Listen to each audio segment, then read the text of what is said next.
Just a quick one, guys. We've released our January merch drop, so do browse the new collection. We've got the Mr. Blue Nose tees, along with our Stauncho Meter tees. Do, as I said, browse the collection by going down into the link in the description, or going to rfcclothing.com. Anyway, let's get into today's video.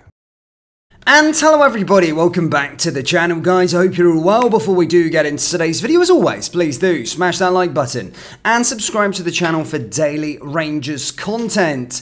Guys, back in action again, games coming thick and fast as we go up against St. Mirren this weekend away from home. Obviously looking to continue our sort of fine form since returning back from the winter break. Of course, did beat Hibernian 3-0 in the last game as we played one of our games in hand. And a game that I was seriously impressed with our performance. I haven't really touched upon the game actually with me in the sort of camera, so just touch upon it just quickly before we do get into the main contents of the video.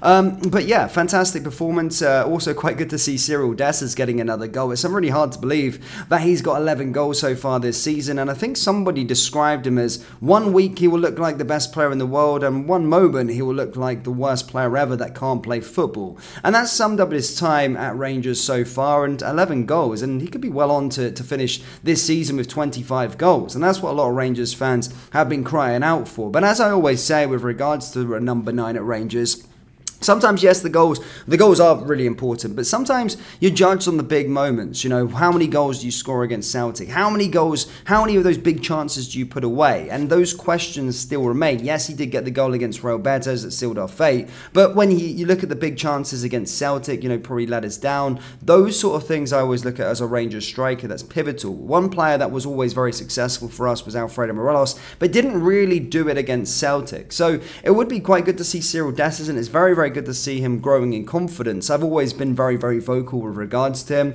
I don't think he is the Rangers number 9 that we need and want, but you know, I'm all for it. I think he's doing very, very well. He's even got a song adapted over him. So it's just a really tricky start. He's starting to grow in confidence, and hopefully this can continue. But he just needs to iron out missing the big opportunities out of his game. And I think we'll have a decent player on our hands. I do think we still need some more strikers to come in through the door. Another player, again, that really, really impressed me is Ridvan Yilmaz yet again. And since, you know, playing sort of consistently, and he has been playing consistently, he's really showed his worth. You know, a lot of fat managers, but 3 managers that have kind of had him and always fancied Borna Barisic over him. However, I think since really January, that game against Kilmarnock, the last couple of games, he's been really, really impressive. I think winning man of the match in both of those matches, of course, against Kilmarnock on the 2nd of January and that game against Hibernian. But I thought, again, he played a very, very fantastic match and basically highlighted that he's still happy at the football club, which is very, very good to see. He's happy to be here. So maybe quashing those left-back rumours ever so slightly. Again, within the other areas of the park, I just thought we were pretty good. And yeah, got 3 points and closed that gap, of course, down to 5 points on the board is all that matters. But now we've got to go and do it and follow it up again against St. Mirren. And I do have every confidence and faith in this side to do so. Whether we have some new players in through the door remains to be seen. I guess I keep on saying, I keep getting asked about Mohamed Diamande. Is he in the door? Is he not in the door? He is in the door, guys. I'm expecting an announcement probably today. Hopefully, it is a done deal. He should be announced and officially unveiled with the scarf above the head today. He's hoping. It's Friday. I think it's going to be done, and he should be there in attendance for the game against St. Mirren. So by the time you're watching this video, he may have been officially announced. Who knows? With regards to other sort of transfer stuff, we have got a bit more for you today. As I said, the headline suggests in today's video. So we'll discuss that a bit later on. But a club legend has, of course, retired from professional football, and as a result will not play for Rangers or Northern Ireland again, that being Stephen Davis. Now, just before we do go into the details of Stephen Davis's retirement, you know, this one means a lot to me. I'm 27 years old and, you know, obviously born in 1996. We had some great years prior to when I was born and those sort of years in the early 2000s. But as the conscious mind comes, yes, I do remember certain moments. But really, my era of watching football was, you know, has been, you know, sort sort of 2006, 2005 onwards. And Stephen Davis is a player that's always been there, and one of the players that I loved during the time of when we went on to win those titles, the cup final goals, and a player that I really loved, and I continued to follow his career when he went down to the Premier League and Southampton. Just watched out for his results, and I was absolutely delighted actually when he signed back again for Rangers. And it's a sad ending, really. A player like him, a legend, 10 winners' medals. 2 Europa League finals as well. He's kind of going out the way he did. Injury, not get a last game is really sad. And hopefully, I know a testimonial he can't get because he's not played for 10 years, but hopefully Rangers can do something in the summer for him to give him a real send-off to say goodbye, whether that just be Rangers versus the Northern Ireland national team or something in the summer as a little friendly, just to say a farewell, and the fans can actually say goodbye. Because I think when you're talking about modern day legends, Stephen Davis is certainly one of those players, and a player that means a lot to me and a player that I've admired for a very long time. But obviously, speaking upon his retirement, he has opened up on his decision and basically said what the future holds for himself. Speaking to Rangers TV, this is what he said: "It's a strange sensation today, but ultimately has been at the back of my mind given the nature of the injury and my age. I did some testing 4 weeks ago and I realised I was a little bit away. It feels like the time is right and I'm comfortable with it. It's been an incredible journey to get to 2 European finals and to win trophies that I have. Share those moments with the fans, be within the dressing room with your family after the games. But it's still a weird sensation. It's all I've ever known, all I've ever wanted to do, and I'm very fortunate to have had the career I've had. There's a lot of different emotions and thoughts going through your head about different experiences. My mind is almost a bit foggy because of it. I remember coming here in 2008 at the end of the transfer window, and we went that incredible run in Europe that took us to Manchester. It's been an incredible experience, but as soon as I came to the club, it felt like home. We had a great bunch of players then under Walter's management. Thankfully, in that first spell, we went on to have a lot of success. It was such a special time. It's been incredible from the very first moment I walked through the door."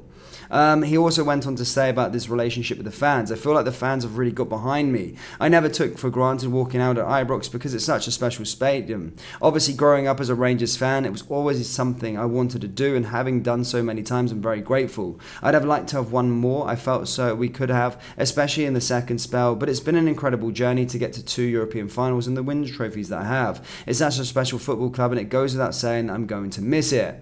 In terms of his future and detailed plans and short term, he basically stated, "It's such a special place for me and my family with so many special memories. I'm going to miss it, but I'll be back watching the boys, supporting them, and hopefully they can have more success after getting that first trophy. I haven't decided what I'm going to do moving forward. It was an unbelievable experience to get the interim manager's job and then work alongside Philippe when he came in.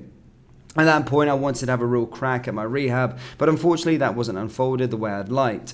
My immediate future right now is about spending some time with my family and then getting started with my coaching badges before I look to go down a path." Philippe Clement has also came out and basically stated that the door is always open for Stephen, and yeah, hopefully he does return in some capacity. He's Rangers through and through, Rangers fan like all of us first and foremost, grew up with sport in the football club, but to represent it in 4 different spells, 2 loans, 2 permanent transfers, win all the trophies that he has. It would be great to see him return back in some capacity because he's a true modern day legend at Rangers Football Club. And from me, thank you for all the memories that you've gave me, Stephen Davis, and I'm really sad to see how it's ended, but I really hope that he returns back in a coaching capacity at some point in the future. But anyway, guys, looking towards the future, a bit of transfer news for you. Now, there has been a lot of rumours going around in this January transfer window, and expect it to sort of turn up as we go into the final 5 days of this transfer window. There's been quite a lot that's been going on.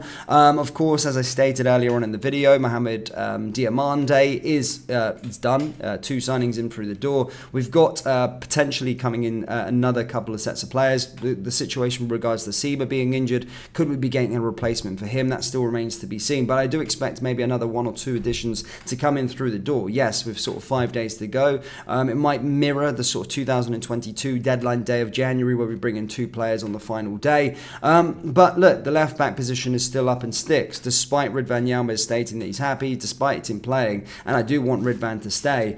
We are being reportedly still linked with left backs, and this one actually did come from Fabrizio Romano. But first, I just want to rubbish one report, basically. Here at RFC News, we understand that actually Gigi Small, who's plays for FC20 out of the Netherlands, being sort of reported that he could join us is not. It's a non-go. That's not a story. Rangers aren't interested in him at all. However, this one was coming from Salah Ad-Din, who's 22, basically plays for Ajax Amsterdam. There's a potential in many reports that we could actually get him in this January transfer window. Torino are also monitoring the player and wanting to bring him in. He's not had an awful lot of first team experience. Yes, he's played a few games for Ajax, but mostly plies his trade for Ajax Jong down there in the second tier. Now, many of you be wondering why we're bringing him in, but Niels Koepen has a very, very good understanding of the Dutch league, and it's maybe someone that he's got in his little black book as a player that he could bring and enhance us and make us a better side. So maybe one to watch there with regards to him, but that comes from Romano. That comes from many reports out there. That we could be going in for Salah Ad-Din on a potential loan. But as I say, we do face Serie A competition from Torino, as they are also very much interested in the player. So certainly one to watch as we go into the final few days of the transfer window. But Rangers fans, over to you. Let me know your favourite memory of Steven Davis, first and foremost. And then secondly, how many players do you believe will sign in this January transfer window after the signing of Mohamed Diamande? As I said, let me know down there in the comment section below. That brings us then to today's video. As always, please do smash that like button and subscribe to the channel for daily Rangers content. Remember, we do have Rangers t-shirts available on our website, so do browse the collection by going down into the link in the description or go to rfcclothing.com. Thank you guys, and I'll see you all next time. Take care. Peace.